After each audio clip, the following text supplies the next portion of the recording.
Got it.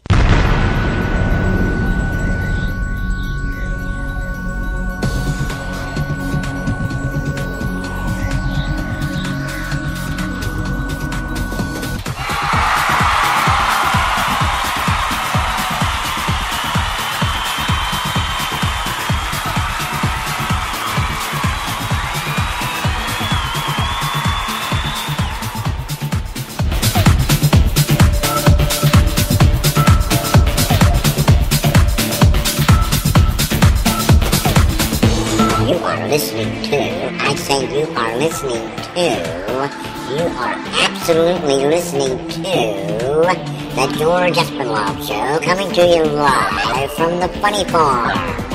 Now, with no further ado, here comes Georgie!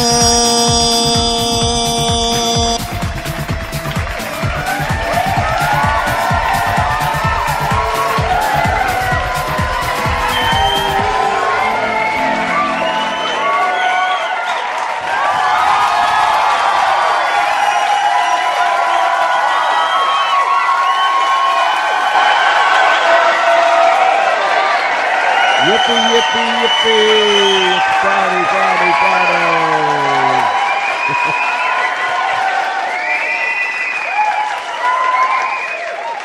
Wow! Man, oh man. This is Friday, and we never know what's going to happen on Friday. Of course, we never know what's going to happen any night, but particularly on Friday. I want to welcome all of our friends down the street, around the corner, across this great nation, and around the world. You are listening to the George Espinlove Show that comes to you Monday through Friday, right here, live from the Funny Farm in a place called Our World. We have no idea where that is.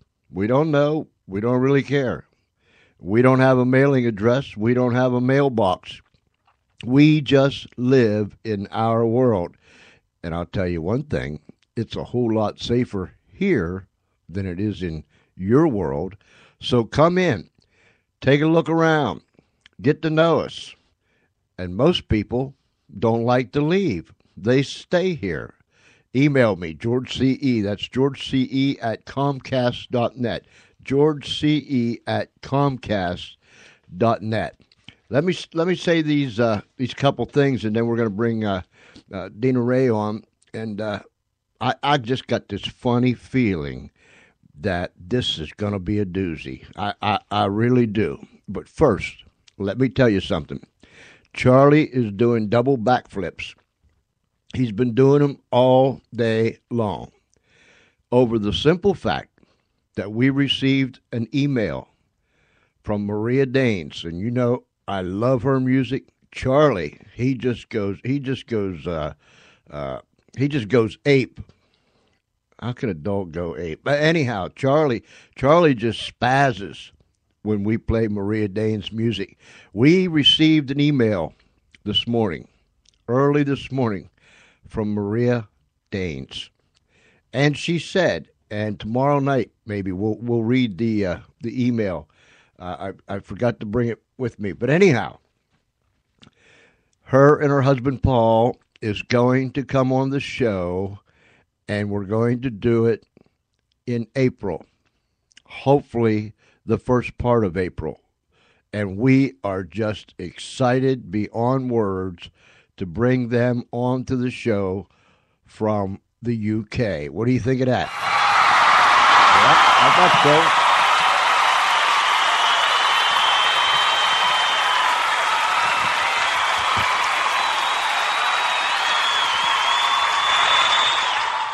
The other thing I want to say is, and I need your help on this. You folks that believe in the power of prayer, say a little prayer, and this is what I want you to pray about. There is a man by the name, I won't tell you his name, but I know him. I have known him since I was a kid. I haven't seen him since I was a kid. He is several years older than I am. He had a twin brother.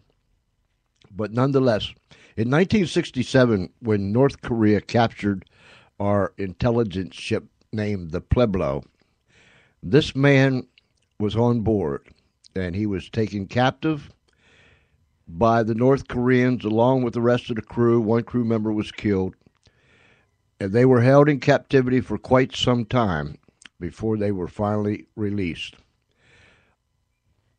I'm going to speak to this man and try my hardest. Now, he's always been shy. He's not one to be in the forefront. He's not one to be under the spotlight. He don't like the accolades and the hand clappings and all that other stuff. But pray that he will sit down with me, eyeball to eyeball, and tell me his story.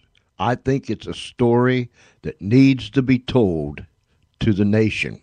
I really believe that. So remember that when you say your prayers tonight, or if it's already tomorrow, when you say your prayers tonight. So everybody, when they pray tonight, remember that and just breathe a little prayer that we'll be able to get him, and so he can tell the nation the real story of the Pueblo.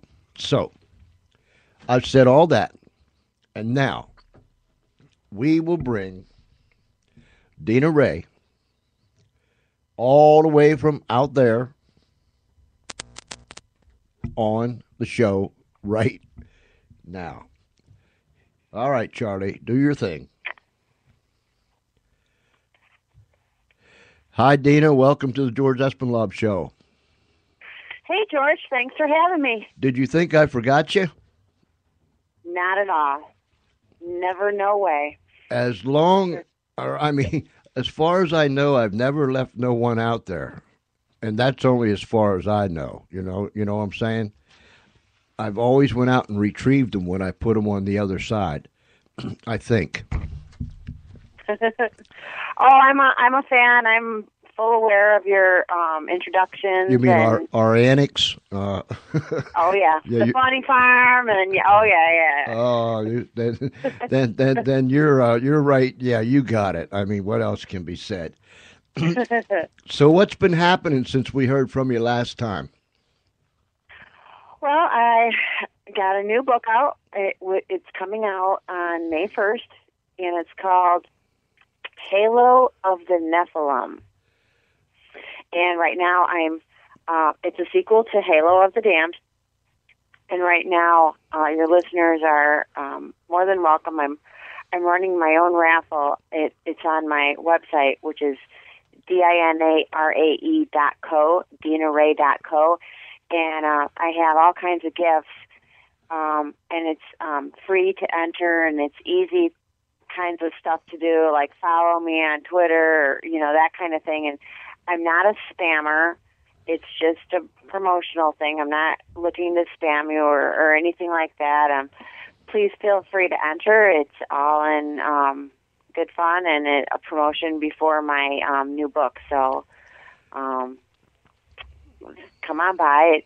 The book is, again, about fallen angels, straight out of the Bible, straight out of Jasher and Enoch and Jubilees and other holy scripture. And I use a little bit of Enochian, where Enochian script came from, and I mix in a couple of famous history characters are in the book as characters. So yes, it's fiction, but it is.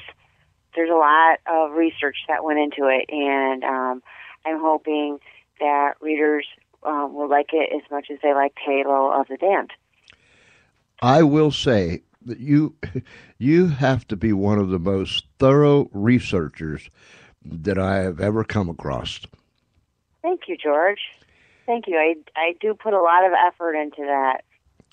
You go down deeper than anyone usually does, or deeper than anyone really wants to go. You just drill down there, don't you? I want to get it right, and I do.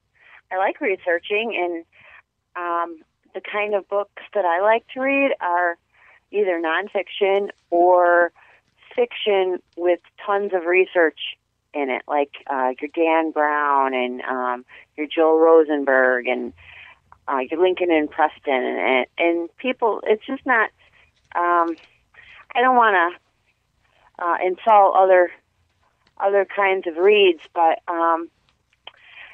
you're going to walk away entertained and you're going to learn something. Where other kinds of reads, like that 50 Shades of Grey, which is all over the place right now. I read the first one and I thought, oh my gosh, no, it's not me just sitting there making up a bunch of hooey for enough to fill up enough pages to make a book. It's near and dear to my heart, and again, entertaining type of stuff, and it answers a lot of questions about angels that people don't really know. What's your website again? Give it to us one more time.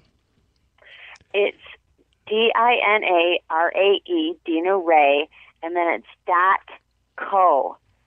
And I can't stress the .co. I got a bunch of free T-shirts that were free because they wrote .com. Uh-huh. And that's DinaRae.com. That's the backup singer for Eminem the rapper. I'm Dina Rae the author, and I'm .co. DinaRae.co. I remember you told us that last time.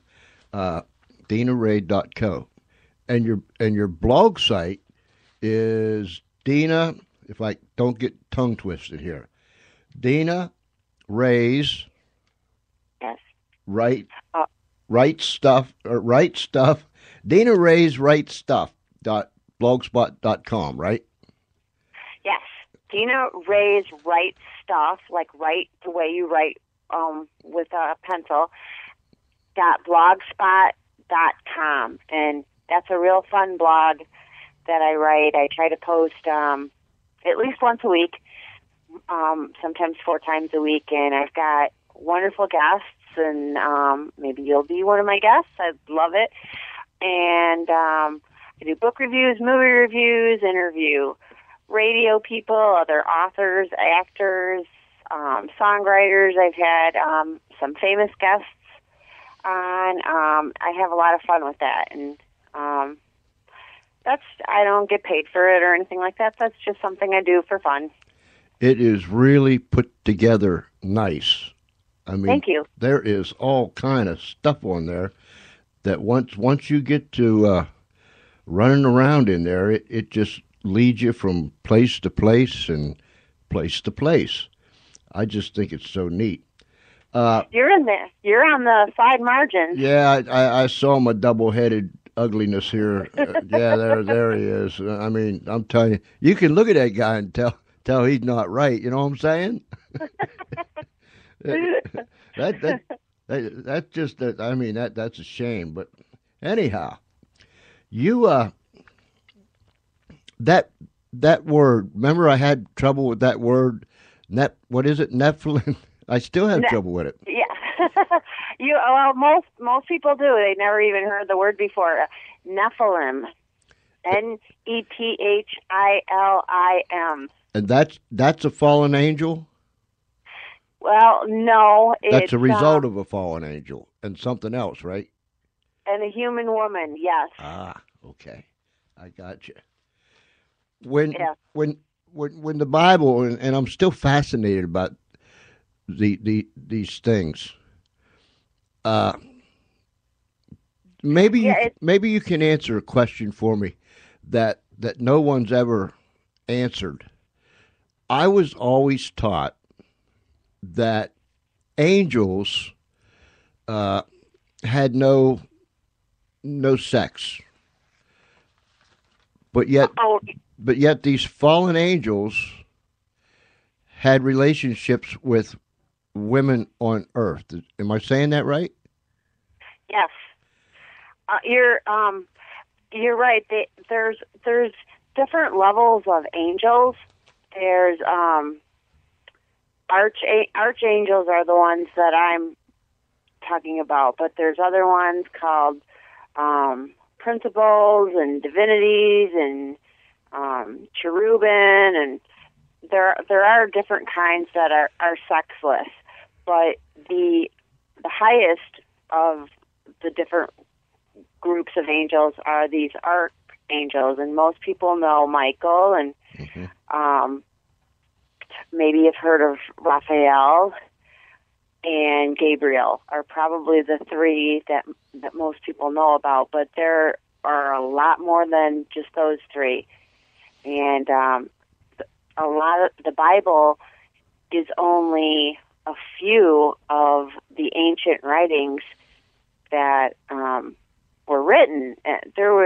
We've got Gospels of Thomas, and then we've I could go on and on about all of the books that did not make the cut into the Bible, and Enoch is one of them, and that's a real mystery to me because he was considered such a holy man that he's one of the few, if not the only, humans that never had a physical death. He just ascended into heaven while he was alive, and he wrote a really long book that, for whatever reason, didn't make it into the Bible. So there are other writings out there that go with the Bible, but for political reasons, they didn't make the cut when they decided back in, I think it was 325, at that Council of Nicaea, of which books get in the Bible and which books don't. Is there a chance, Dina, that, and I guess as long as man's doing it, there is a chance, that somebody got something wrong somewhere along the way? Well, I would like to think that, God was obviously had a hand in this. I'm a Christian, so I believe in God. I when he was speaking to his prophets and his disciples and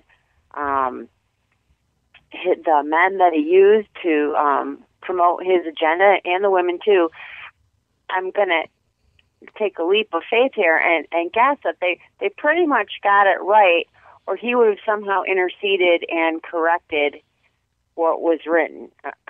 And as far as the Bible goes, again, I'm going to guess that he thought, well, close enough. That's basically what I'm saying. I'm just, I'm not going to intercede. That's just what I'm guessing. But could humans have gotten parts of it wrong? Of course, absolutely. I don't know how they couldn't get things wrong. I mean, how could you possibly ever for 1 second understand God? That would be impossible. Right. So, and then it's just a habit. When people start writing, they do tend to use speech that was popular of the day, and then their culture gets in the way, and it starts getting their own little style involved in it, and that's got to play into the actual message to some degree. So I do think it's tainted. I think it's generally what God wants us to know, but I do believe it's got to be tainted. I can't believe it that all the people that he encountered and he used got it 100% right. I just wondered about that. But yet, when I read such things as what Paul told Timothy, talk about the whole word rightly divided, and when you see the things that people believe that the Word of God, this is the inspired Word of God, and so on and so forth. But I often had that in the back of my mind. Is there a slight chance that something's not right when they, what was the word, canonized? Is that what they did? Did they yeah, when they canonized this thing? And what was the test that kept some of these other things out? Well, again, this whole Council of Nicaea was led by Constantine, who had a political goal in mind. I mean, we can't discount that. He gets a lot of credit for being a real man of God, but keep in mind, I think I can't remember if it was his wife or his son, but for whatever reason, he thought that they were, he thought his wife was cheating on him with his son, and he boiled one of them to death, so with no proof whatsoever. So this man wasn't like Moses or, somebody more on the straight and narrow. He could be very brutal, and he was very ambitious. And when he created the Bible, a lot of scholars believe what he had in mind with this Council of Nicaea was to unite people through religion, and then, of course, through religion, they would be under one emperor. So one emperor, one religion. That was his main goal. And whether or not God spoke to him, I couldn't say. But he was very ambitious, and he saw religion as a way to unite his empire. Thanks for explaining that. I didn't mean to throw you off track or anything. It was just something that came by. You know what I'm saying? It just and I was interested in that. I always wanted to ask people, but nobody could ever give me an answer. How many books have you written now? Well, I'm working on my 5th, and with Halo of the Nephilim, that'll be my 4th. Wow. So my 5th one, I don't know when I'll ever finish that one. It's nonfiction, my first nonfiction, and I'm doing it with another writer. He's a best-selling writer of a series of nonfiction books about the miracles of vitamins, and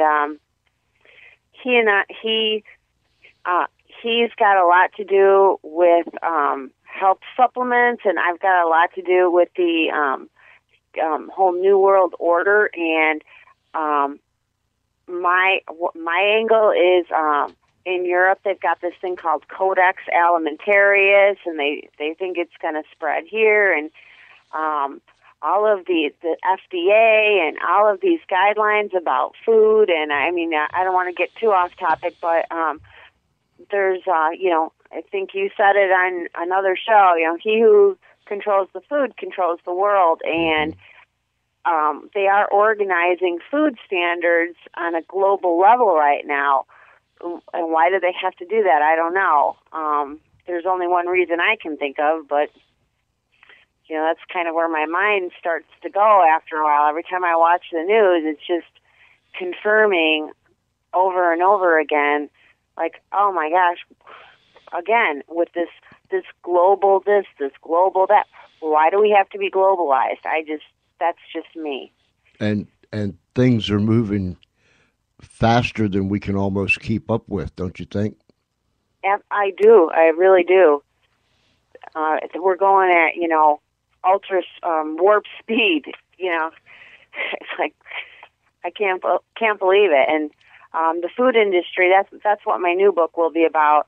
It's about the government's finger in that pie, wanting to control everything.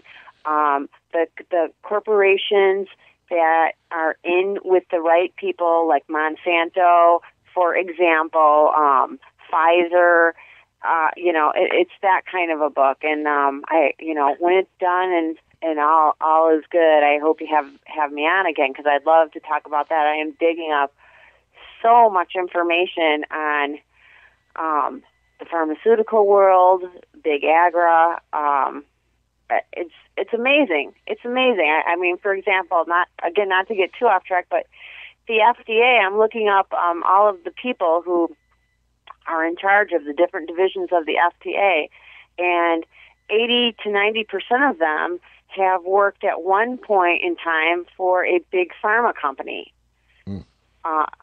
So let me get this straight. They're approving drugs that their employer is creating. Okay, how is that that's not even biased.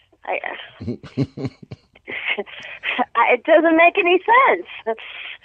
Obviously there's a motive to approve a product that your company is creating. So I'm off on the tangent, George. I'm sorry. No, that's fine because we like to go wherever we go. I had a man on here, Dr. Bob Christensen, I don't know, several months ago, that he designed the that little dooflicky when they replace your hip, that little ball and joint thing, and Okay. and one for the jaw. And he did this years ago, and he had it all set up that he was, what's the big hospital up there in Minnesota? Mayo. Yeah, the Mayo Clinic. They were using his devices. He was manufacturing them, so on and so forth. And it ended up that the FDA come in, and I mean, literally, put him out of business. He was a dentist by trade, but then he designed all these other things. They put him out of business. He went bankrupt, and in his book, he said the very same thing that you just said. That when they went to the hearing or whatever they did, and he had countless hearings with different people and lawyers and so on and so forth, that the people that's inside the FDA are making sure that those people that they're hooked up with are taken care of, and they're just getting rid of the other people, like him. Yeah. He sued them, but he never won, but he's still out there fighting, and I think he's 70 some years old now, or maybe 80. But yeah, they did exactly what you just said, and he had a good thing going. They used his devices for years in operations and so on and so forth, and then all of a sudden, the roof caved in. Oh, because why? So they could steal his idea and put it in their own corporation and make a bunch of money. I mean. Yeah, because they had these so-called experts that would when they went to these hearings would say that his device is not right, but yet someone else would copy it and maybe just do a little tweak to it here and there. And then they'd say that device is better than his device, and here they used it for I don't know how many years in the Mayo Clinic. It was just a railroad job from the get-go, and he is still fighting them today. And he wrote a couple books, David versus Goliath, and he sued the FDA. I mean, it went just the way that you said it a few minutes ago. George, I can't tell you the stuff that I'm digging up. I'm literally in shock about. And for example, aspartame. I mean, I am a former Diet Coke drinker. I don't drink it anymore, and I don't want to get on a big aspartame soapbox. But back in the '80s, when they invented aspartame, I can't remember the big pharma company, but Donald Rumsfeld was their main man who worked for it, and they brought it up to the FDA, and at this point in the 80s, the FDA wasn't so corrupt. They had some standards, and the guy who approved the sweeteners for soft drinks or whatever, he said, "I'm sorry, but we just don't have enough information. It looks like it's cancerous for rats, and we just can't approve this with any kind of good faith." And keep in mind that Donald Rumsfeld had plenty of people at the FDA at that time in his pocket, but somebody stepped up and said, "No, we just can't. We don't know enough at this point," and they refused him. Donald Rumsfeld had a frickin' fit, went to Reagan, had a hissy fit, said, "You got to do something about this guy. We invested all this money in this sweetener, and it's the best darn sweetener in the world, and it's got to pass. We're going to make a ton of money putting it in every diet drink ever, and we're going to get rid of the saccharin and yada yada yada." So what did Reagan do? Reagan, because this pharmaceutical company was so powerful, he fired the FDA guy and put Donald Rumsfeld picked out the new one, who of course approved the aspartame. That's like a bank robber picking out the guy that's going to guard the money, right? Right. Yeah. Yeah. Wow. But the more I hear about stuff, and the more I see stuff, and I've always used the example of, I believe, and maybe we said this before, Dina, but I believe that the stage is set. I really do. I believe the stage is set. And whether you want to say the curtain's going to go up or the curtain's going to go down, the bottom line is, I think the stage is set.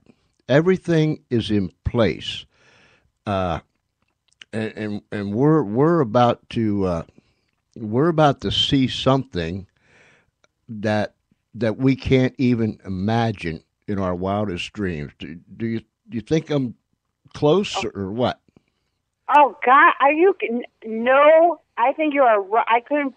You are right on the money. I mean, everything that. I mean, and I don't want to put this all on Obama. I mean, I know a lot of people don't like Obama and they blame him for everything, but I'm just as suspicious about the Bushes. I mean, I just and the Clintons, and something in the back of my mind says it really doesn't matter who is the president, because we've got some puppet masters pulling the strings in other areas, and I really think the media is one of them. And I certainly don't want to criticize Obama. I mean, I don't like Obama, but I didn't like Bush, and I didn't like Clinton, and I didn't like old man Bush either. And I think they're all in on this whole New World Order. They're all setting things up. They're all told what they got to do, and I maybe their hands are tied, maybe they're not. I mean, I really couldn't say. But this whole Iraq thing, back with Bush, that whole war was as suspicious as it got, and now we're broke as broke can be, partly because of that war. And what are we doing? We're giving Egypt, millions and billions of what do they call it? Aid in planes and fighter jets, and I like, wait a minute, hold on, we're broke. How can we afford to do that? And we're watching these guys like hawks, and they're spending money like drunken sailors as we're watching. And no rhyme or reason, don't even seem to care that, we're watching them, and they still don't care because they know there's nothing we can do about it. I almost feel that Mickey Mouse could be the president. I really do.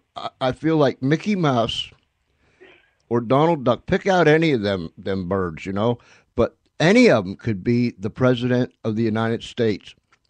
And this would still unfold the way that it's unfolding right now. I firmly believe that. I don't think it matters who sits in the Oval Office, be it man or a cartoon. I don't think anyone can stop it from unfolding the way that it's supposed to unfold. I agree. Oh, I couldn't agree with you more. And, I'm a Christian, and this all of this New World Order stuff totally lines up with the Bible, and there is nothing we can do. I guess that it's just a matter of time. And look at the news the last 2 days. Cyprus, they're taking over the citizens' money in their banks, and when are they going to start doing that to us? There's been a plan in Congress for many years now. They'd like to get a hold of pension plans, 401ks, and so on and so forth, and they'd like to take it, and you give us your retirement money, and then we'll give you X amount of dollars per month, similar to what Social Security is. Of course, they're not going to give you what you really deserve from your own money, but they're going to have your money in the bucket so they can spend your money. So it's coming to our country soon. And if they could just find a way to get their grimy little paws on that kind of money, and it's like you said, control. This new thing that the new Pope. Don't get me started, George. Go on. No, because I went on a long journey in my kitchen when the whole process was taking place. I'll call it a long journey. And I just recently got back, by the way. I was worried there for a while I wasn't going to make it, but I went on this long journey. I had the man that wrote the book, Petrus Romanus, on the show. Oh yeah. Petrus. Okay. Yeah. Romanus. Roman. Okay. Yeah. Peter the Roman. Yeah. Okay. And Malachi's prophecy, and so on and so forth. Well, at the end of last year, as I don't know, I can't remember when he was on exactly, but I kept waiting for something to happen to Pope Benedict before the end of December, and it didn't. And then all of a sudden, he resigns. That's what, the first time in 600 years, and the last guy that did that was forced out, and I couldn't help but wonder, and it drove me up a wall, where they said that he resigned graciously because of this and because of that, and blah blah blah blah blah blah. I could be totally in left field, not even in the ballpark. But I still say that Pope Benedict was told, asked, pushed out, whatever word you want to use, it's time for you to go, old chap. And this is the way that you're going to describe your leaving. Your health isn't right, and you're getting old, and so on and so forth. I believe that the inside crew, for lack of a better term, had something to do with it to get this guy out of the way. Oh, George, you and I are, and this new guy, he's already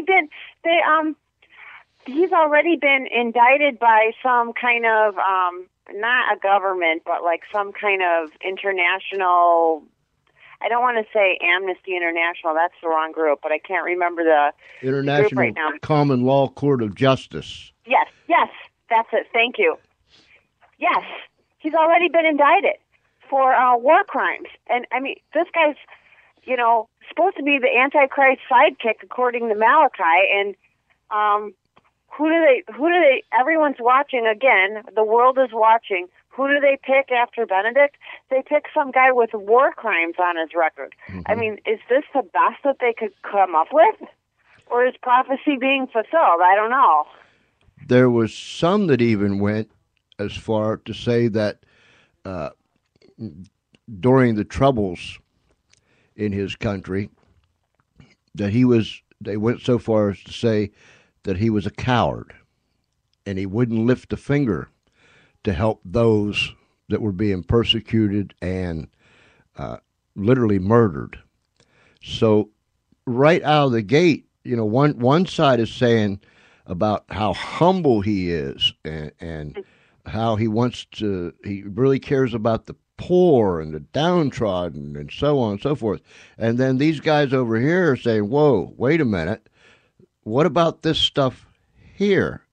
So right away there's turmoil, and I have no idea how this thing's going to turn out, but I read that on your blog, the International Common Law Court of Justice, and I thought, wow, can they do that? Where'd that come from? That was all new to me, but I guess it's for real, right? It is for real, and I didn't just put that up there because I saw somebody on Facebook put it up. I double checked it, and then I also read an article about it in the New York Times. So that isn't just mindless cut and paste. I did look at in other areas, and again, I don't know if that's true or not, but geez. Yeah, that's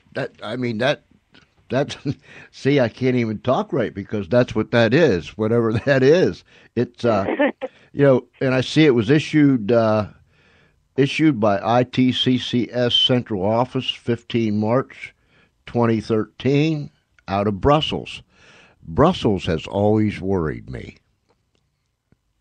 That's where the Bilderberg started. Mm-hmm. Mm-hmm.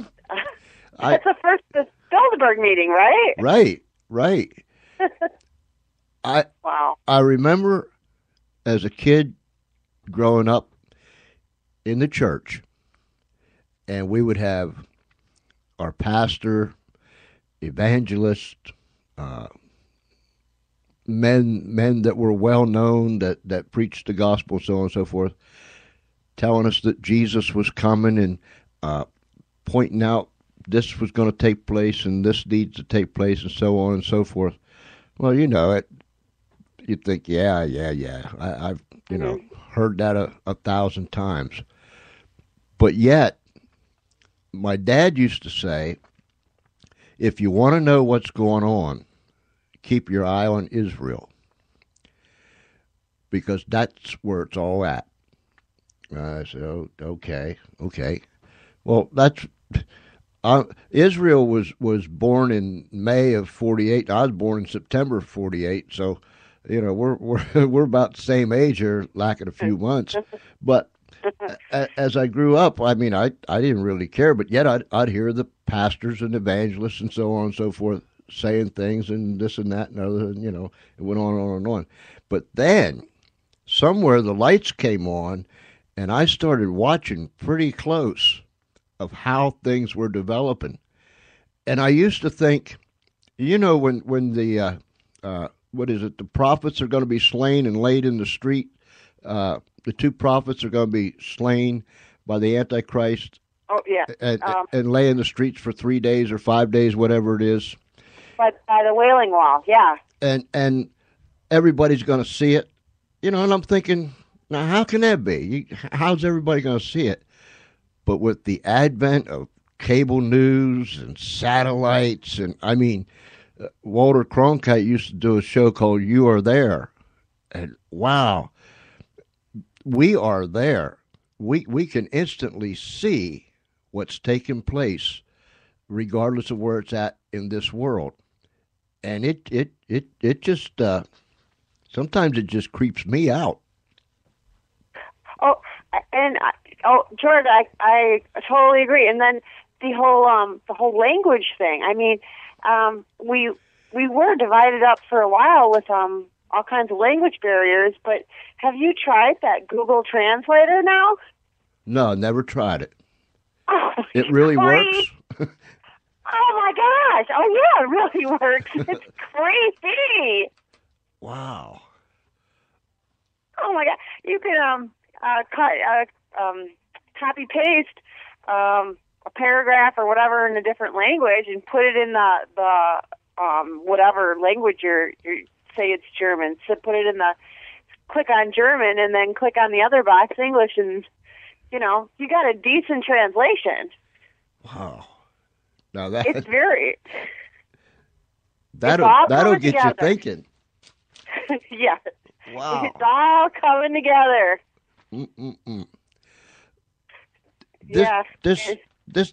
This one world order. Do you believe that there is a, I call it a shadow government, a shadow world order, whatever? But do you believe that there's shadows, like you said a little while ago? Somebody's pulling these guys' chains. Oh yeah.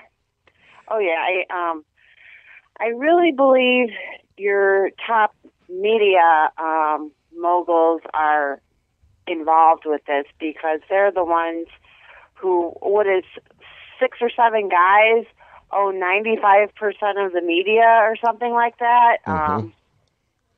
So I mean, isn't that one of the things?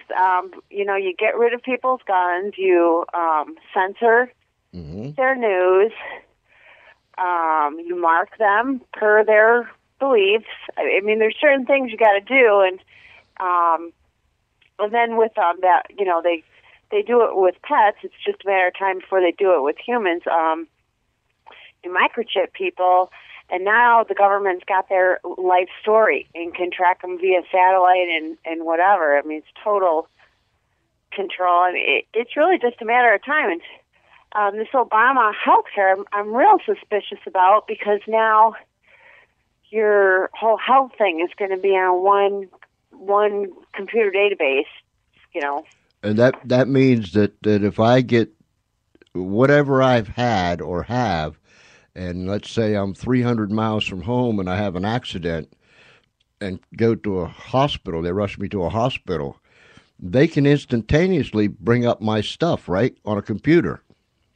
Right. That's not good. It could, I guess it could be good if it's a life or death situation, but it could also be bad. Used against you. Yeah. Right, in the job world. I mean, if you have some kind of chronic health problem and they send you for a physical, well, you might find yourself getting fired for being 1 minute late after they find out, you have cancer or something. Mm-hmm. Mm-hmm. They could fire you. Obviously, they're not going to fire you for that, but you could get fired for anything. So I just think there's all kinds of ways that they could use that against you. And I hope I'm wrong. I really do. Peter the Roman. Peter the Roman. Yeah. Do you think that Pope Francis could possibly be Peter the Roman? Well, Malachi's been 100% right so far. That would really be quite the spoiler. Yeah, and I told Mr. Putman when he was on, I said, now I'm really going to keep an eye on this thing because I want to see what happens to Pope Benedict. I mean, I don't want no one just to fall over dead or anything like that. I just keeping an eye out because there's only a couple things that could happen, right? He could die. He could resign, which nobody ever thought that was going to happen, or he could be assassinated, which that equals dying too. But when it came down to him resigning, my timbers shook. I mean, that shook me down deep inside because right away, I've got this suspicious mind anyhow. Right away, I'm thinking, wow, the Vatican itself is a country, a little country. Yeah. They're all self-sustained. And somebody's back there pulling them strings up and down, back and forth. And with the scandals that was leaking out and all the things that was taking place, what is Peter the Roman? How's he supposed to play out? I mean, what's he supposed to be like? Well, in the Bible, there's the Antichrist, and then he gets a sidekick called the false prophet, and it's not just the Bible, it's not just Revelation, it's also Nostradamus. Nostradamus said the black man wearing red, which they couldn't pick that one black guy from Ghana, that cardinal, because that would have been, Nostradamus people would have totally flipped out. Now I don't know. This new guy is definitely not black, but could black mean something else? Could he be from a country that has a black flag, or it could mean anything. Mm-hmm. And that's what Nostradamus says. And in conjunction with Malachi, this last pope is the leader of the spiritual world, and he's supposed to be the Antichrist sidekick. And together they're going to form a new world order, one world religion. And already I was listening to another radio show from an evangelist preacher, and already he's saying, no, I'm not Catholic, so I'm not privy to all of their rituals and what have you. But out west, he was already saying that there's lots of these humongous Catholic churches that are not merging, but they're worshiping together with mosques and synagogues and I don't know, there are other kinds of Christians. Mm-hmm. All together, they're kind of vaguely worshiping God, and it's supposed to be like a sign of unity, a sign of peace, a sign of tolerance, a sign of let's quit hating each other. Yeah, it's the old "let's quit hating each other" trick. Yeah, let's be nice. Let's be nice. Kids, play nice now. Like Grandma used to tell us, play nice now. Quit that, stop that. Or whatever. But this, and by no means am I what's it called? I'm not trying to be derogatory toward the Catholics. It's just, it's like I told a guy one time, I love my country, but I can't stand the government. And I thought he was going to fall off his chair and call the police and tell him I was a terrorist or something. He just got that shocked look on his face. And I told him again, I love my country, I just can't stand the government and what they're doing. So I had to explain it to him so he wouldn't spaz on me, And I feel that the Roman hierarchy, the Catholic hierarchy, and behind the scenes is much the same way. So, I'm not being derogatory toward the Catholic people. It's that system, and there'll be people get bent out of shape, get all twisted over that stuff. But I'm at the age now I don't really care. But It is what people say. It is what it is, and there's no need for us not to pretend that it isn't. Right? Yeah. Well, I have a very brief I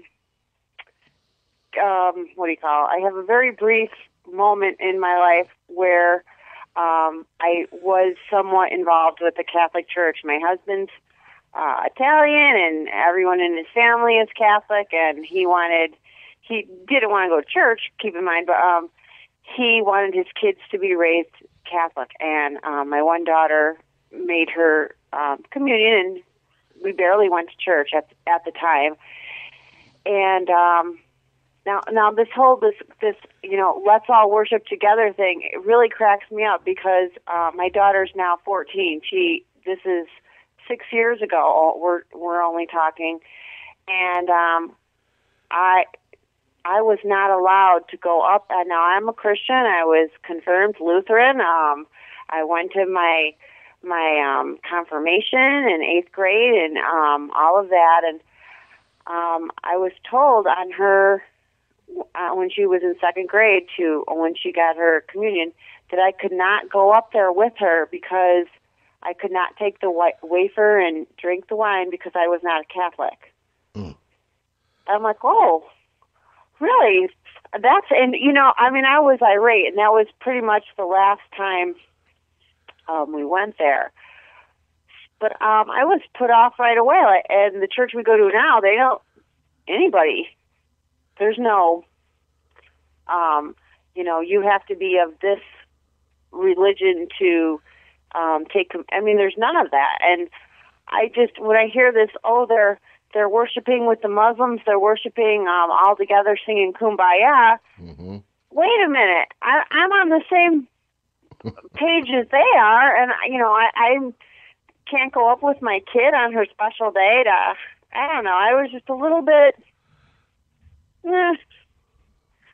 perturbed, I guess. He was a little bit put out, huh?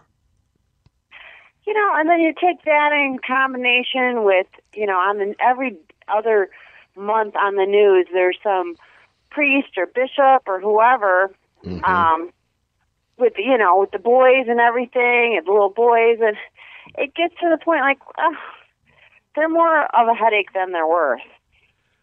That's true. That's true. And there's so many Catholics, and I've been listening to them.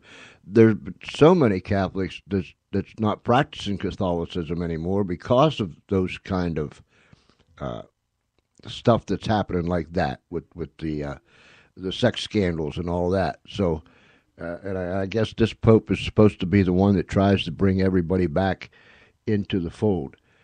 You know, I was looking at this common law, this international common law thing, and it was done on the 15th, which was Friday, on a Friday, March 15th. Have you heard anything in the old mainstream media about this? No. Nothing. I haven't either. It was it was in the New York Times, like a page 8 article or whatever, but that was it. It was on that day only. So again, this to me would be a humongous story. A couple of sources covered it, and now it's just going to go away, or they hope it goes away. It's amazing how things just magically disappear around here lately. Oh yeah, and while I was reading this, I was wondering, it gives the authority to anyone to bring this Pope Francis, put him under arrest. And I'm thinking, now, how is anybody going to be able to do that? Because he's so well shielded and protective. I mean, he's got his own Secret Service dudes and the Pope Mobile. And I mean, how could anybody possibly get to him to put him under the arrest? It's just, it's almost like a movie that I'm going to watch. Are they going to get him or aren't they going to get him? What's going to happen next? You're absolutely right. How would you get him? I mean, he lives in his own country with his own zip code, with his own security. Who's going to arrest him? Yeah, and you're not going to snatch him out of the Vatican in the middle of the night. That's for sure. It just blows me away. But yet, when our government does shady stuff, if they can confuse people to the point that people just throw up their hands and say, then they won. Or if they can just convince you, and it amazes me how people won't use their own brain anymore. If somebody says, well, it didn't happen that way. Okay, it didn't happen that way. You didn't see what you saw. You're right, I didn't see what I saw. You didn't hear what you heard. I know, I didn't hear what I heard. It's come down to that. I mean, it's that easy. No wonder we're a mess. Oh gosh, I get so aggravated when I don't know why I keep going back. That must be a complete nut job, because every time I watch the news, I get madder and madder and madder, but I keep watching the news. And all right, George, way to go.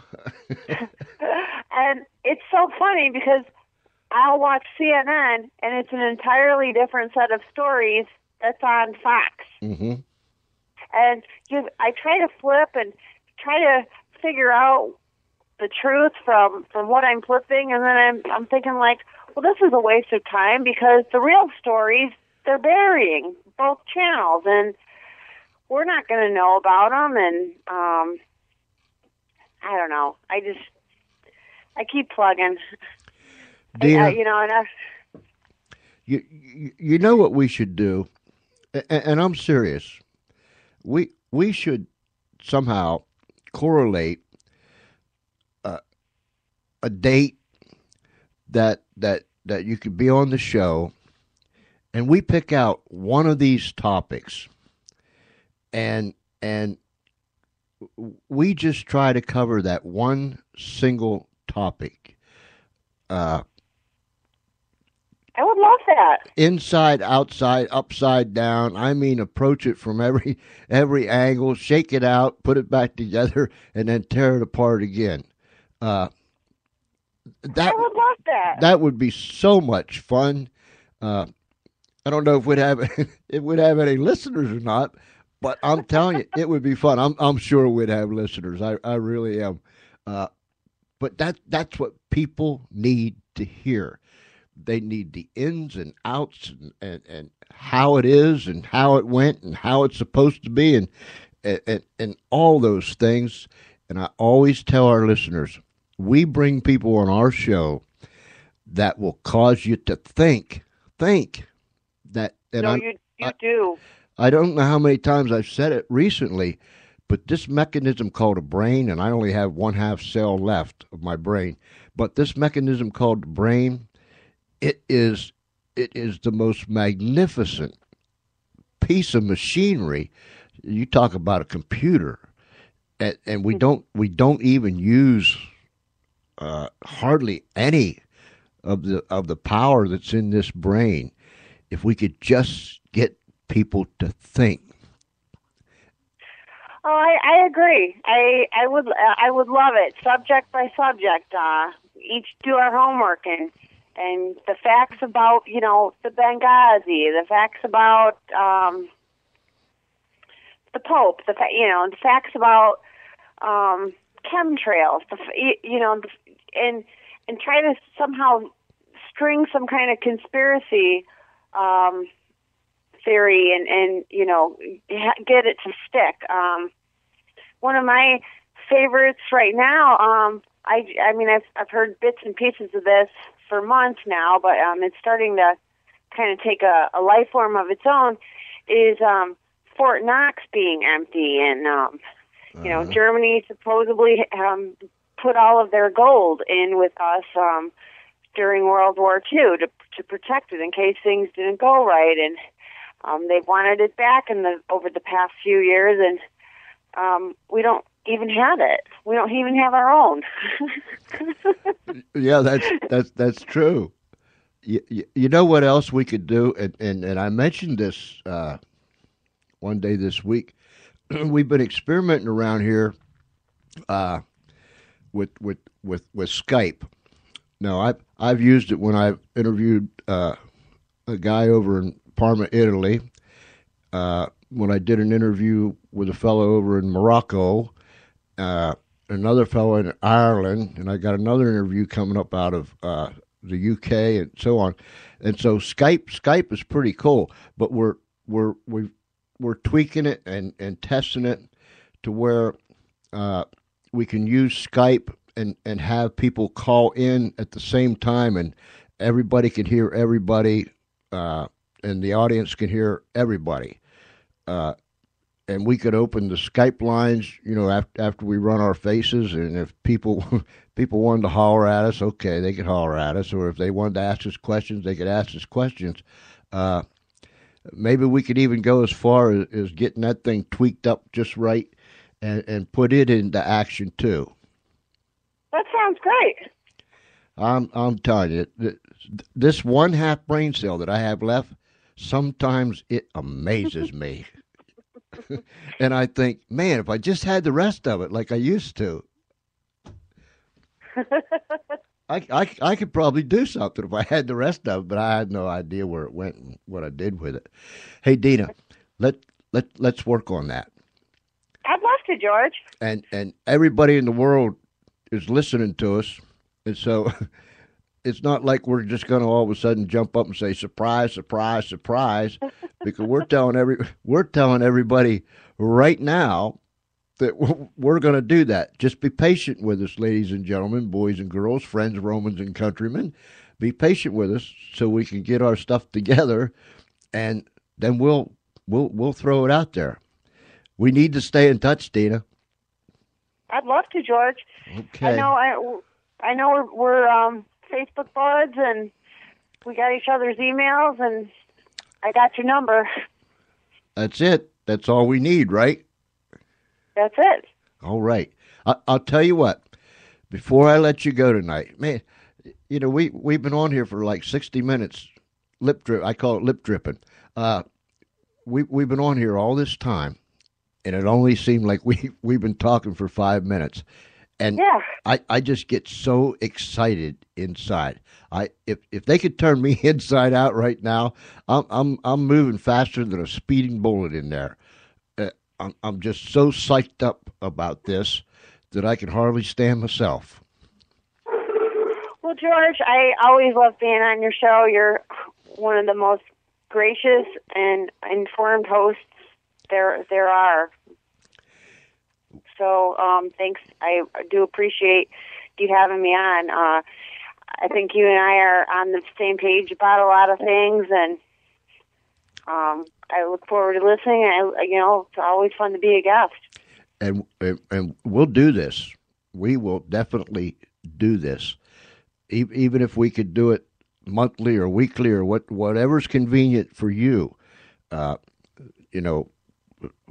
often as you want to, whatever, and we'll work out all those details. But let's stay in touch.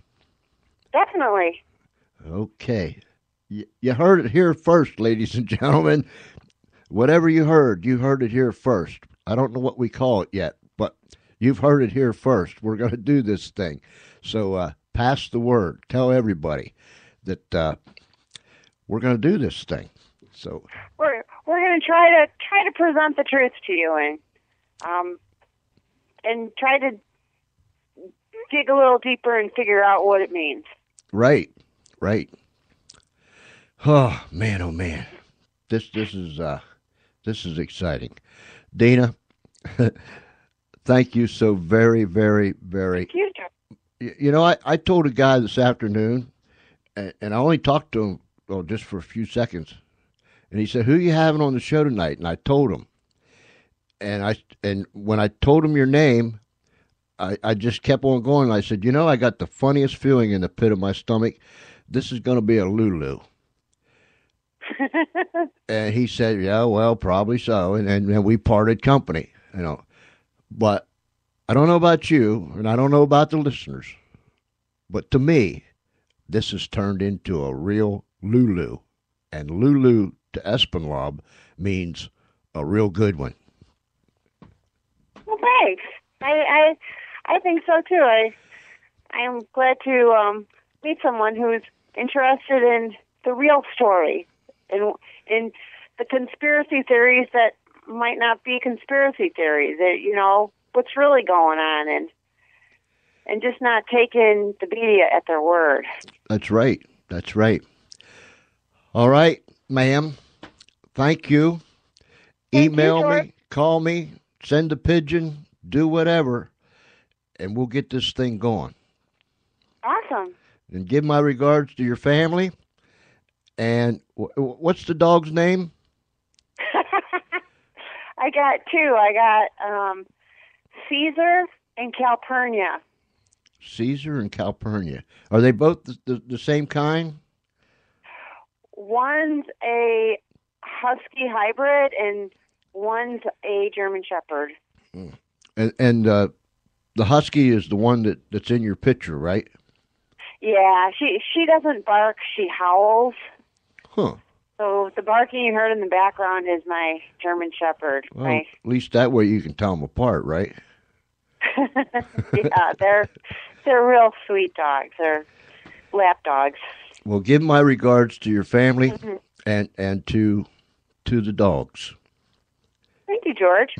All righty. I'll catch you later. I'll be listening for you, looking for you, somehow, whichever way you choose to communicate. I'll be listening and looking.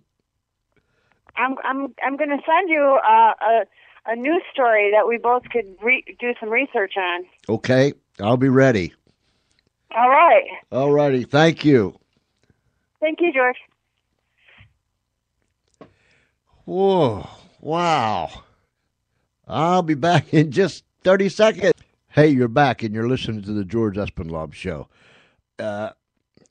I was going to say, excuse my exuberance, but no, don't. I don't apologize for my exuberance. I get excited. I get charged up. I just get thrilled. It's a passion. It's a passion. And I want people to hear. I want people to hear the truth. I want people to hear things that'll cause them to think on their own. So, no, I don't apologize for my exuberance.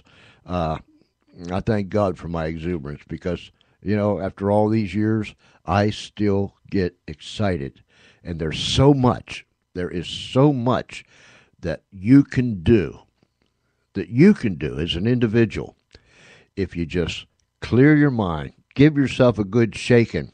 Sometimes it takes a good beating. Give yourself a good beating, but not too much because you'll knock yourself unconscious.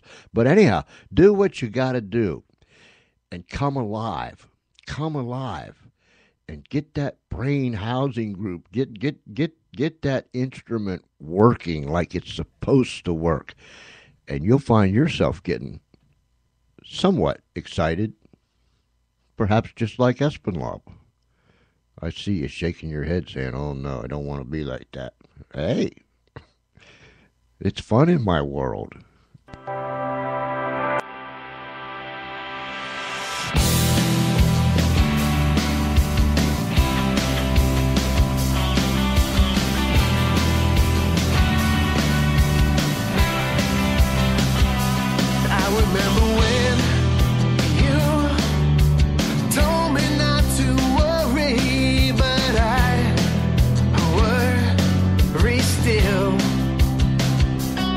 Remember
Way to go, Charlie. That was pretty cool. I don't know what you're doing, but that's all right, old buddy. Hey, listen, thank you, Dina, for being on the show tonight. Wow. We got some things going on now. Remember, DinaRae.co. DINARAE.co. DinaRae.co. And go to her blog site. It is really cool. It is Dina Rae's right. Let me get it right here. Dina Rae's right stuff. Dina Rae's right stuff. That's what it is. Dina Rae's right stuff.blogspot.com. I'll put it up on my show page on Facebook, and we'll put it up on the show page on the blog, so you can get it, because I get my tongue twisted up, my eyes slammed together, and I can't see straight and can't hear myself talk. I don't know what that has to do with my ears, but nonetheless, I'm telling you what, I'm just feeling right goofy right now, in a good way, in a good way. I'm feeling right goofy. I'm just bubbling inside, and if it sounds like I'm lip dripping, it's because I'm probably lip dripping. Having a good time. That's what I'm doing. Cinderella, put your shoes on. We'll be out past midnight. Tell your sisters they can lock the door. It's gonna be one hell of a night. We'll be popping top shots and rocking with the radio. Tailgate dancing and posting up the video. Redefining the good time and crossing every boundary line. When we're on the big city lights and backcountry roads, the good time comes easy. We don't need a Saturday night to throw down, or for good southern whiskey to go down. Just a cool bunch of friends with y'all right here, and if they're lucky we won't burn the place down. Having a good time.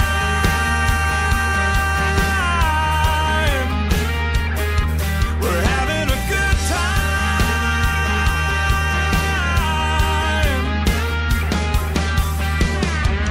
Drinks are flowing, it won't be long till everybody's singing along. String top girls and cut up jeans and curls, dancing in the back of my truck with their real rough boys making lots of noise, screaming, everybody, I wanna rock.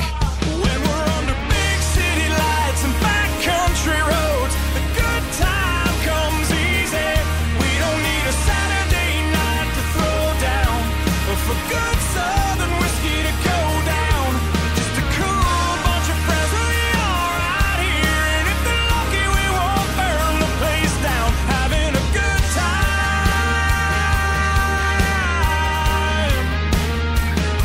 We're having a good time.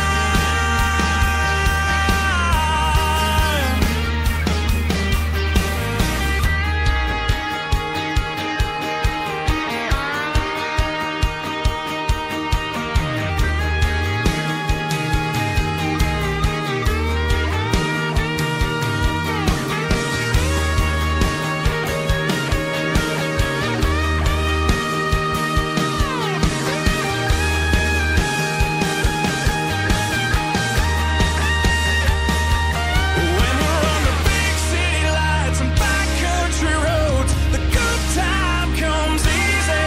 We don't need a Saturday night to throw down, but for good southern whiskey to go down. When we're on the big city lights and backcountry roads, the good time comes easy. We don't need a Saturday night to throw down, but for good southern whiskey to go down. We're having a good time.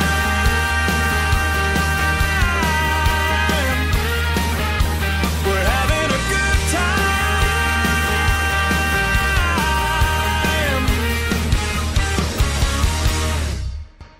Having a good time. That's what we're having. Well, Charlie, let's wind this thing down and turn out the lights.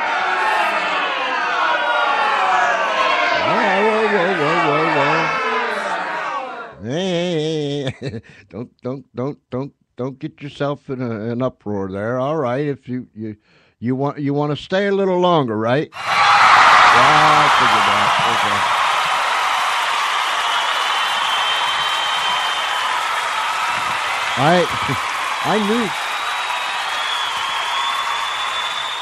I knew the reaction I was going to get. I'm just messing with you. Yeah, I'm just saying. Oh, I get like that sometimes. I just can't help myself. Anyhow, hey, let me read something to you here real quick. My friend Johnny Reed put this up on Facebook. Must not have been too long ago. But there's a picture of Einstein, and it says, listen to this, if you want to live a happy life, tie it to a goal, not to people or things. If you want to live a happy life, tie it to a goal, not to people or things. I think that's pretty appropriate, don't you? Huh?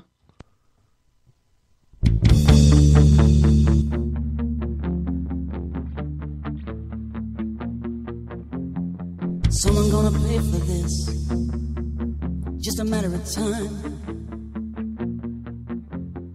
Someone gonna swing for this, step over the line.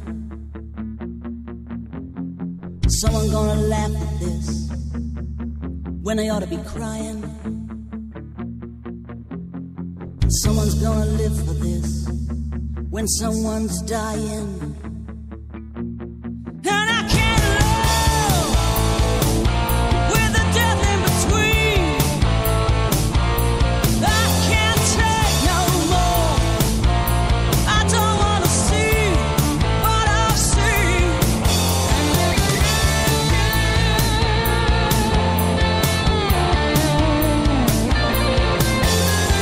Someone gonna kill for this, when they ought to be living. And someone saves with a fist, dies in the giving. And someone's hands are tied, trying to be free.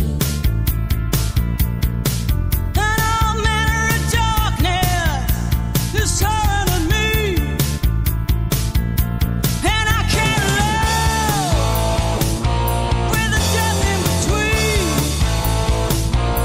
I can't take no more.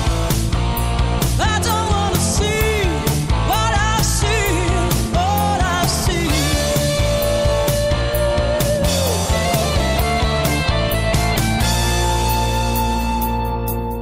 I've had all I'm gonna take. Keepers of the world all on the maid. Sweeping down the little folks. Sweeping down the little folks. We can't recognize ourselves. Pretty boxes on the shelves. Poison for the little folks. Sugar for the little folks.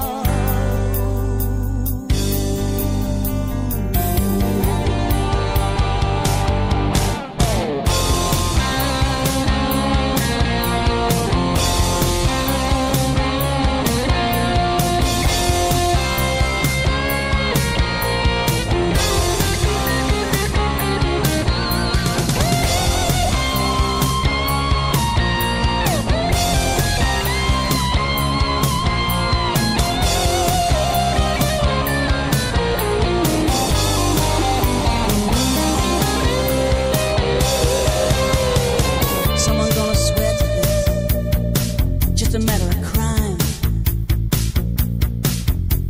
Someone's made for this, making a dime. Everyone a part of this, saying they're blind. But someone's broken this, and someone's crying.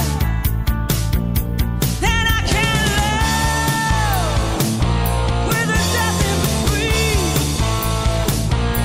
Oh, I can't take no more. I don't wanna see what I've seen. I can't say all the wishes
That was Maria Danes.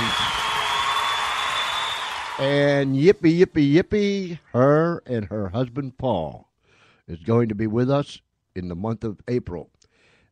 She emailed us, Charlie. He got all excited about it, and rightfully so. So did I. Charlie did backflips. I just laid on the I just laid on the floor and rolled around a little bit. You know, I was trying to act like I was doing something. I'm just saying.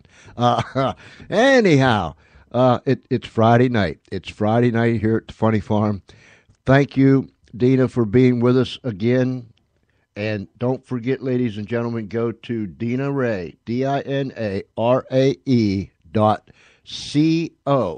And when you go there, you will see that there is a raffle going on for her 2 books, for the books that's there. And you can contact her, and there's all kind of stuff there, too. So go there and enter into that raffle. And there's one that's going to end in 38 days. Is it? Yeah, 38 days and 4 hours. Oh, boy. And there's been 367 total entries. So go do that. DinaRae.co. Remember, co.co.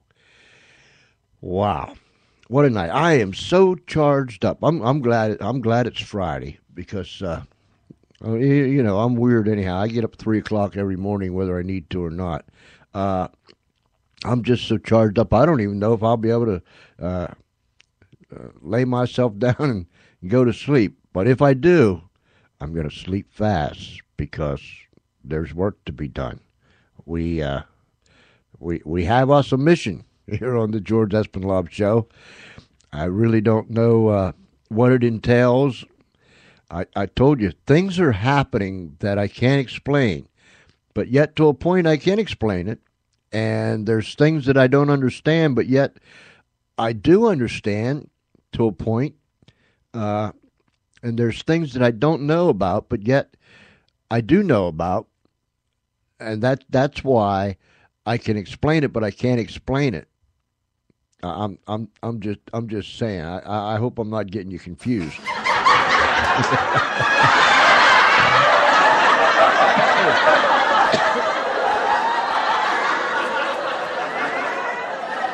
I got myself confused with that one. But anyhow, I hope I didn't get you confused. I'm confused enough for all of us. Hey, let me tell my Facebook friends something, and I've said this since I don't know. You know, this birthday thing that we've got on this Facebook. I have always had difficulties making that thing work. Now, I got people's names on my birthday calendar and stuff. It's just I'm not sure that I do what I'm supposed to do when I'm supposed to do it, because it just seems like I'm always doing it. I mean, if you get requests from me over and over and over again to put my birthday on your calendar, you know, continuously, don't get mad at me because I don't know. Every time that thing comes up, you know, and every now and then the box will pop up with all these names on. You say, you hit send and stuff, you know. And every time I hit that, I cringe because I think, oh man, people going to get bent out of shape at me because, you know, here comes another request. But and when I get to request, I do what it says, you know, hit accept or okay. So I hit okay, and then accept. But as far as knowing how to work it, I just press stuff. What I'm trying to say is, when it tells me that, and it takes me to that first duplicate, that first page, and then it just sits there and looks at me, and then it goes dark, and it's got that word continue down there, you know. So I'm hammering on this continue button, and it's not continuing as far as I'm concerned. I guess it's doing something, but that's about the time the big box will pop up with all these names in. And sometimes you hit send on that, and then another big box with more names will pop up. And you hit send that, Then eventually it takes me over to this box that's got the calendar inside, and it'll say up there request, and down here add 3 friends, and that one down there it says you have 3 friends to be added. It's been the same 3 people. I don't know, for the last 6 days, and I keep clicking them on there. So if I think it's Bear and Bob and Cindy, whoever. Don't be mad at me, because I'm just trying to make it go away. You know what I'm saying? So I'm rambling on here, but nonetheless, forgive me if I don't quite get this birthday thing worked out right. And the only thing I can do is say, everybody that's having a birthday or had a birthday in the month of March, happy birthday. And in case I forget about it, for all you that's going to have a birthday in April, including one of my daughters, happy birthday to you too. So maybe I've got myself covered right now. I don't know. But anyways, good things are taking place. It has been so much fun tonight. My mind is just, right now, it is just racing. And my 1/2 brain cell is just clicking. I mean, it is just clicking. In fact, if it don't stop clicking, it's going to cause some friction. It might even cause a fire. I'm just saying. But anyways, I'm happy. I'm very content. I'm blessed, and I mean that. I'm blessed. I'm blessed because I can sit here behind this mic every single night and bring people onto this show that have so much to offer our listeners. And I'm blessed because I think I have the best listeners in the entire world. I don't know you personally. I've never shook your hand. I've never looked you eyeball to eyeball. Some of you I have, but for the most part, I haven't. But yet, down deep inside, I want to say thank you. I mean, from the depths of my innermost being, I want to say thank you to all of you. Our audience has grown in leaps and bounds. It's because of you. It's because of you. It's nothing that Espenlaub does. Trust me. It's the guest and the audience. It's the audience and the guest. I'm just a guy that comes on here and runs his face, lip drips, sometimes gets on your nerves. It's the guest and you, the audience.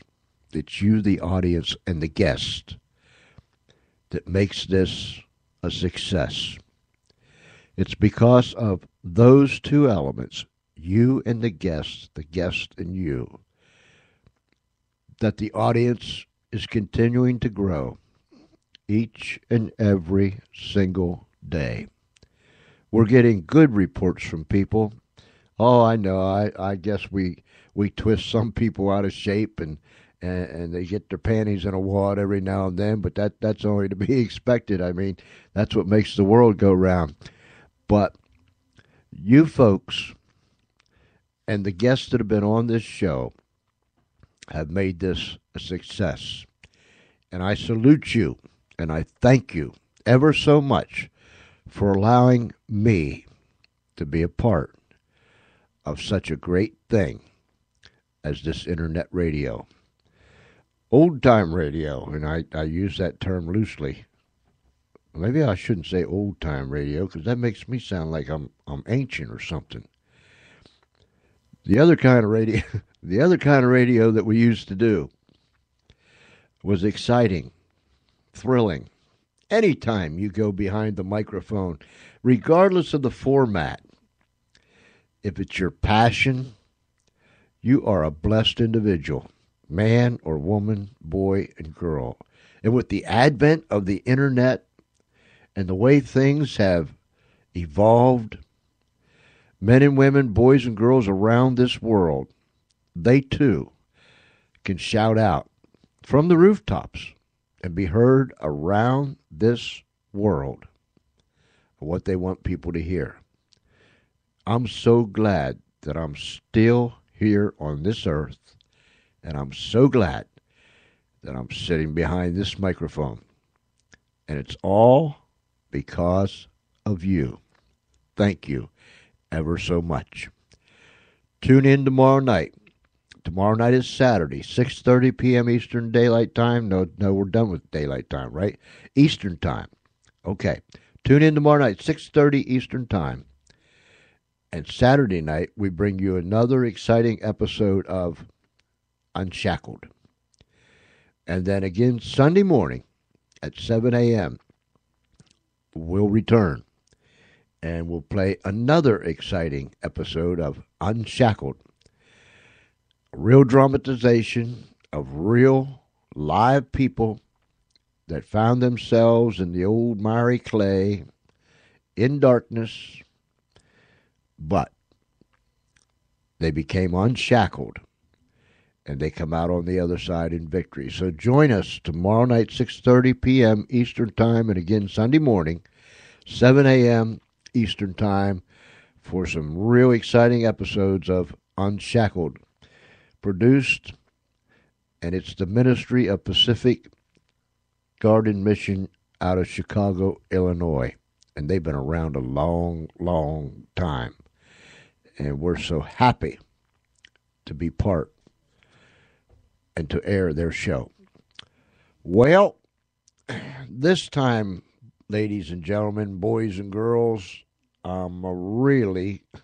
we're really going to shut it down this time. You know what I mean? And I thank you all for being here. For all you loons, you know the routine around here. We go off the air, but we keep on going right here at the Funny Farm. Wherever you're at, remember, we care about you. Email me, George C.E. That's George C.E. at Comcast.net. Tune in tomorrow night, 6:30 p.m. Eastern Time, right here on the Spreaker Network for another episode of the George Espinlov Show, where we will be featuring the dramatization of Unshackled. Join me tomorrow night. If it's nighttime where you're at, you have a good night. If it's already tomorrow, call me up now. If it's already tomorrow, you have a great day. Regardless of what it is and where you are, until tomorrow night, this is Espinlov saying, stay safe. Listen to me if you're out partying tonight. Don't you get behind that wheel if you've been drinking. You hear what I'm saying? That's not good. Behave yourself. Stay safe. Be happy. Love one another. God bless you real good. Good night, everybody.